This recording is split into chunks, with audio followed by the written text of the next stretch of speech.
Avant la pause, Joris nous a raconté l'histoire d'une transformation digitale d'une entreprise existante. Maintenant, je vous propose qu'on se place à un autre stade de la vie d'une entreprise, plutôt au début. Au détour d'une conversation à trois, Annie Kamani, Ali Miki et Dino Dona de IFS Alpha nous racontent comment et pourquoi ils ont créé des équipes pluridisciplinaires capables de lancer un nouveau produit en 6 mois. Merci de les accueillir avec un tonnerre d'applaudissements.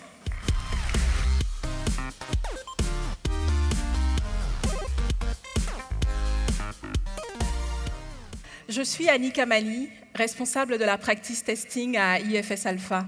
Et j'ai avec moi Ali Miki, solution designer, et Dino Dona, référent automatisation. Alors, nous nous proposons durant ce talk de partager avec vous comment la mise en œuvre du DevOps à IFS Alpha nous a permis de développer en 6 mois de nouveaux produits, de nouveaux services pour BNP Paribas. Alors, il faut savoir que IFS Alpha est un accélérateur de projets qui a été créé par BNP Paribas. Et il s'agit pour nous, en partant d'une idée, de développer, de mettre en production de nouveaux produits, de nouveaux services directement commercialisables par BNP Paribas.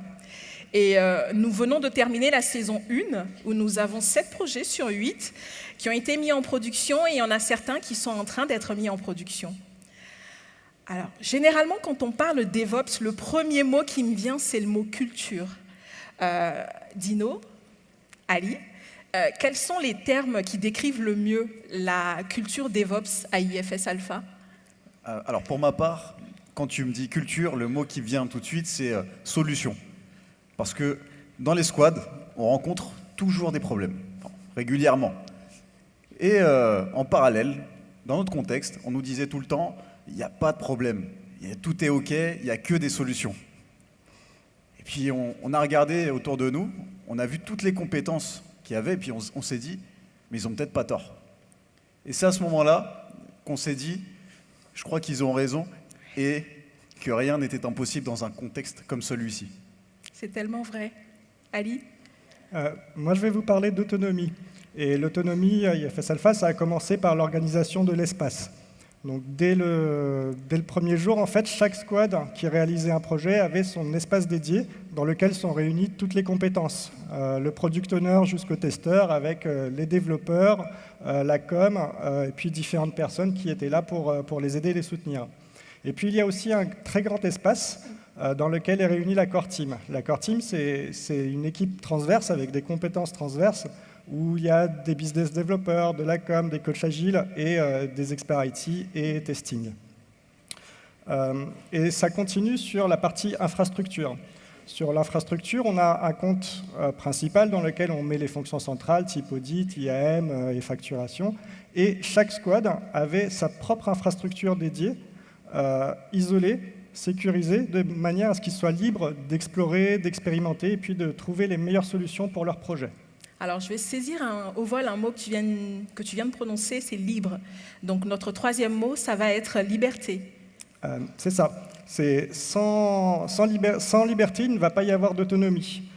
Donc, notamment, nous, quand on est arrivé le premier jour, on nous a donné la possibilité d'inventer, de définir l'infrastructure, notre manière de travailler. Et cette liberté-là, on a voulu la redonner aux squads, notamment en leur laissant choisir les différents types d'architecture qu'ils souhaitaient, et puis commencer à travailler sur ces éléments-là. Alors le mot suivant pour moi, ça va être partage. À IFS Alpha, il y a eu beaucoup de partage de connaissances. Nous avons même instauré une réunion d'1 heure qui a lieu toutes les 2 semaines, que nous avons baptisée Chapter. Donc nous avons un chapter pour les testeurs, un chapter pour les développeurs, un autre pour les scrum. Et à l'occasion de cette réunion, nous partageons nos problématiques, nos difficultés, nos solutions, nos succès. Et c'est dans le cadre du chapter testing que nous avons pu diffuser, élever la connaissance en automatisation. Puisqu'il faut savoir que lors de la saison 1, nous avions 7 testeurs, parmi lesquels nous avions 2 profils qui n'étaient pas du tout automaticiens. Donc, le partage de connaissances pendant les chapters nous ont permis d'élever, de niveler la connaissance en automatisation. Un autre mot? On peut continuer un petit peu sur le partage parce qu'il y a eu du partage à différents niveaux. Donc, comme tu le dis, en termes de chapter, mais ça a aussi commencé dès le code. C'est-à-dire qu'on a un repository commun pour l'ensemble des projets et tous les projets, même s'ils sont indépendants les uns des autres, on peut partager le code et puis on peut collaborer dans le code des différentes squads. Donc une sorte d'open source, c'est un grand mot, interne. Et il y a le partage aussi d'IFS Alpha vers BNP, puisque nous faisons partie du groupe BNP. Et dès le départ, les entités ont été impliquées, nous leur avons présenté nos projets, nous leur avons aussi présenté les architectures que nous avons définies, et puis ils ont énormément d'inputs pour nous, qui nous permettent de nous améliorer. Et puis nous aussi, finalement, on leur montre notre manière de travailler et tout ce qu'on peut faire dans de tels environnements. Alors c'est vrai que c'était un objectif affiché d'IFS Alpha. Trouver de nouvelles façons de travailler que nous puissions partager avec le groupe BNP, mais également prendre leur retour afin de construire des solutions réalistes. Alors, il y a un mot que nous n'avons pas encore évoqué, mais qui vient systématiquement, l'agilité. Alors, quand tu dis l'agilité, finalement, je pense que c'est tout ce qu'on vient de décrire. C'est le fait de pouvoir favoriser les échanges, d'une part entre les équipes et d'autre part entre les individus, mais c'est aussi de pouvoir s'adapter aux problèmes face aux situations que l'on va rencontrer. Alors, qui dit DevOps dit automatisation. Comment est-ce que nous avons géré l'automatisation à IFS Alpha? Alors, sur la partie automatisation, mon premier jour chez IFS Alpha, avant qu'il y ait même des murs dans les locaux, on nous a dit il y a 8 projets à développer et à mettre en production en 6 mois. Et nous, on s'est dit,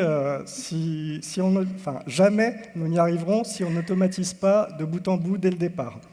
Et c'est là où on a commencé à travailler. D'abord sur la partie infrastructure, on a décidé que tout serait du code, de manière à ce que toutes les infrastructures de chaque projet soient reproductibles et déployables à la demande.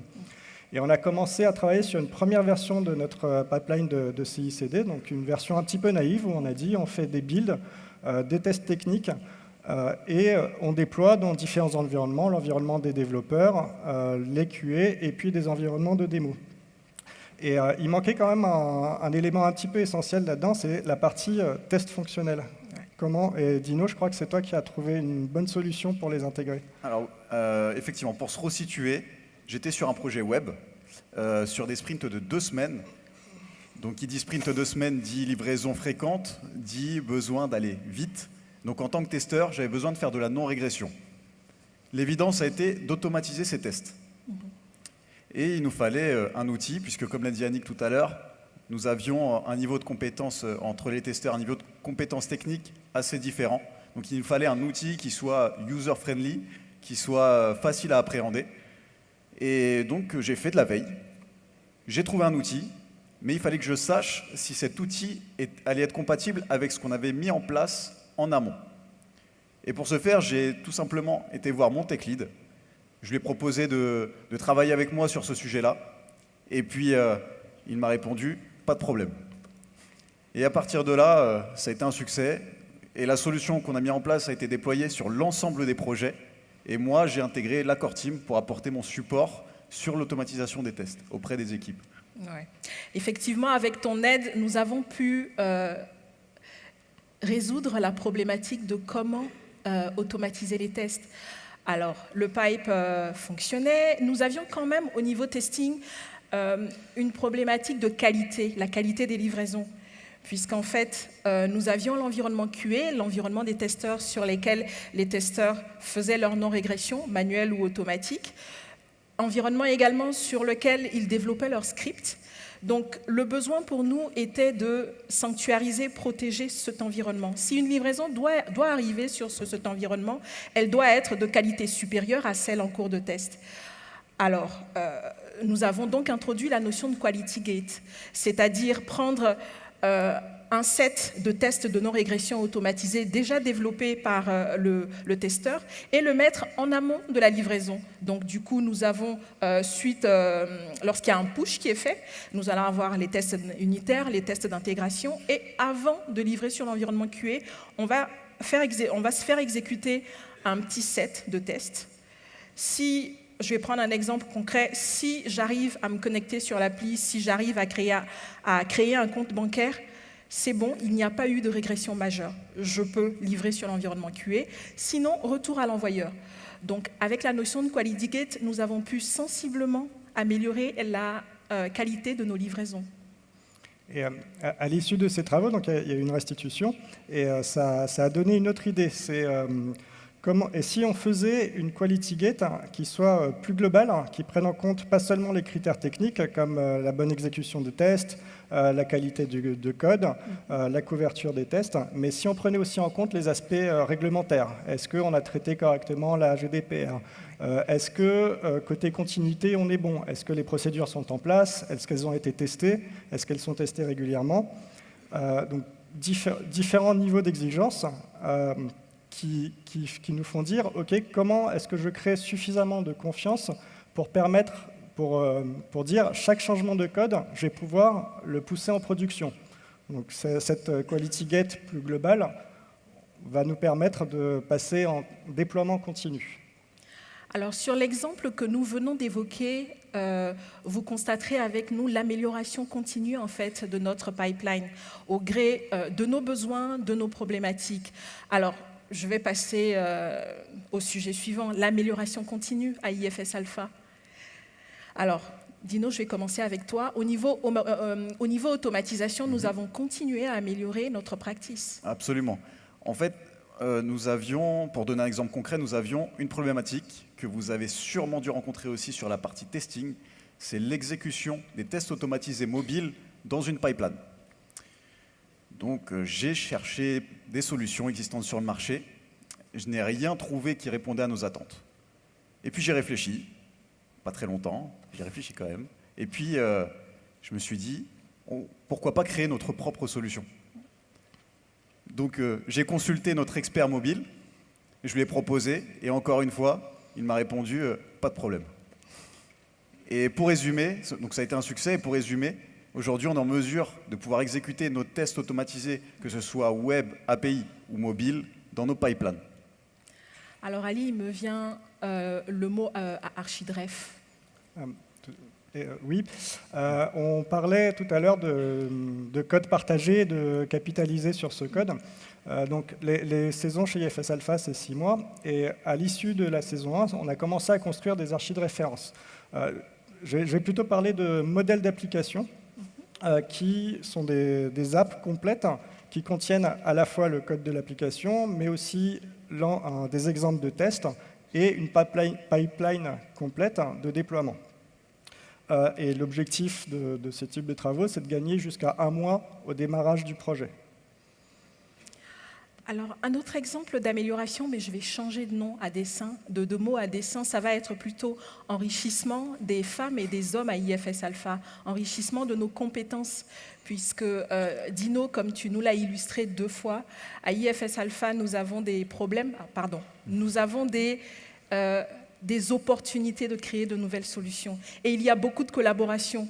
Donc, collaboration plus opportunité de créer de nouvelles choses, ça a permis aux personnes à IFS Alpha de s'enrichir en termes de connaissances, d'accélérer leurs talents.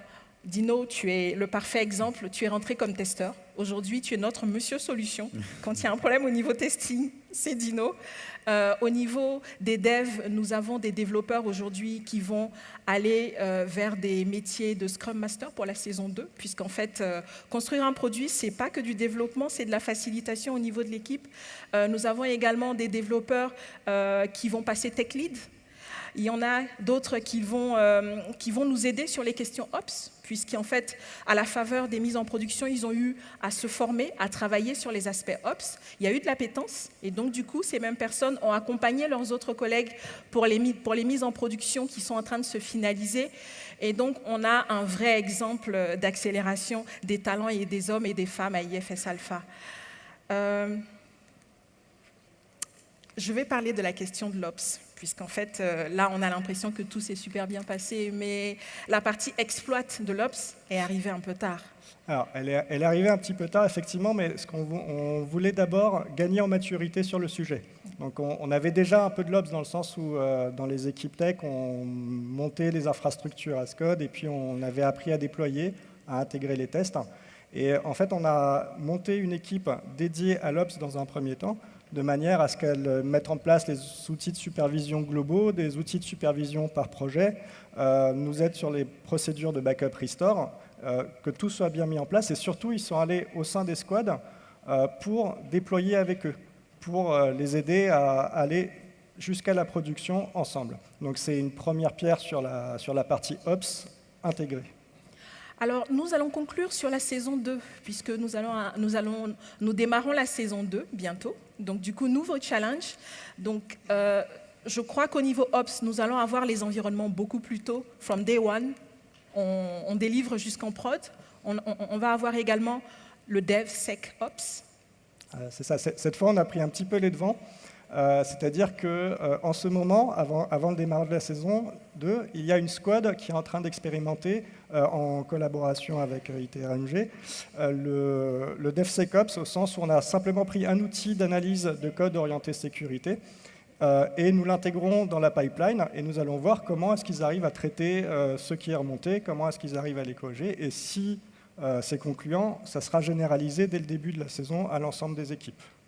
Alors, afin de garantir le succès de la mise en œuvre de la démarche DevSecOps, en termes d'organisation, il va y avoir de la formation et de l'information des personnes du business, des personnes tech, des UX à la notion de sécurité, également aux problématiques de charge, également aux problématiques d'Ops, puisqu'en fait, d'un point de vue business, généralement, ils ne voient que la user story. Mais avec une user story, on va avoir des stories d'Ops, des stories de sécurité, des stories de charge. Et c'est toutes ces stories mises ensemble, traitées, qui vont nous permettre d'arriver à une fonctionnalité de qualité, à une application de qualité. Alors Dino, je vais te laisser conclure. Alors oui, pour Il nous reste conclure, quelques secondes.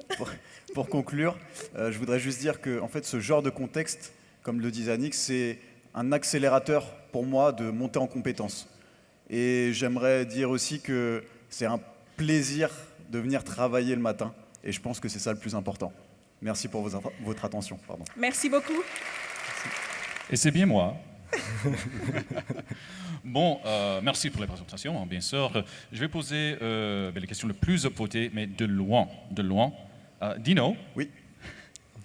Vous le savez déjà. Quel outil avez-vous utilisé pour automatiser les tests? Alors l'outil que j'ai utilisé, c'est Catalon. Et je peux même dire pourquoi. C'est parce que c'est un outil qui s'appuie sur les frameworks les plus standards, donc Selenium, Appium. Et ce qui est bien, c'est qu'ils ont mis une surcouche derrière, dans laquelle en fait un testeur qui n'est pas automaticien peut commencer à automatiser. L'avantage qu'on a, c'est qu'il impacte aussi tout ce qui est API, web et mobile. On peut absolument tout tester avec cet outil. Excellent, merci pour ça. Et une autre question, si possible. Quelle est la taille des squads et comment sont sélectionnées les compétences?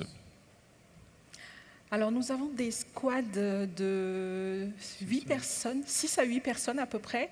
En termes de compétences, nous avons un UX, un testeur, une personne du dev, une personne du business. Nous avons 2-3 devs et on va avoir d'autres ressources qui ne sont pas là à demeure, comme un growth hacker. Je crois que j'ai fait le tour. Oui, en termes de constitution, voilà. Alors, tu avais une deuxième question qui était le recrutement des... Comment est-ce que les compétences sont sélectionnées, en fait? Alors, vas-y. Les compétences, en fait, ça a beaucoup été basé sur le mindset, parce qu'en fait, comme on a des technos très différentes, sur de nouvelles technologies et où il n'y a pas forcément énormément de compétences, on a beaucoup recruté sur des aspects mindset. J'ai envie d'apprendre, j'ai envie d'y aller, j'ai envie de voir comment ça fonctionne. Oui, je pense que Ali, tu as tout résumé au démarrage de la saison 1. Le premier mois, nous avons fait passer les entretiens sous le format habituel. Nous souhaiterions vous accueillir à IFS Alpha et quand on nous posait la question « mais qu'est-ce que je vais faire ?» Alors, tu vas travailler sur une idée Sur quelle techno? Je ne sais pas encore très bien. Et donc, du coup, c'était difficile de recruter. Donc, tu as très bien résumé, c'est plutôt le mindset. On ne sait pas ce qu'il va y avoir, mais on y va. On ne sait pas faire, mais on apprend à faire. Bon, excellent. Mais merci pour ces réponses. Encore une fois, merci pour la présentation et merci d'être venu. Merci. Merci beaucoup. Merci.